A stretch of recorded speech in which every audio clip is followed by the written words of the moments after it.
Hey y'all, so this is my first time making oven jollof rice. I'll show you in another video how I make this.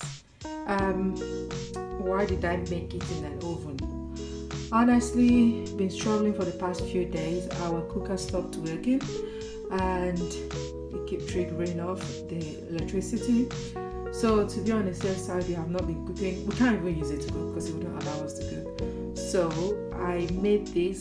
I should have showed you before I finished it, but this is oven rice. And yeah, this is how it came out. So perhaps in another video I'll show you how I made this lovely jollof rice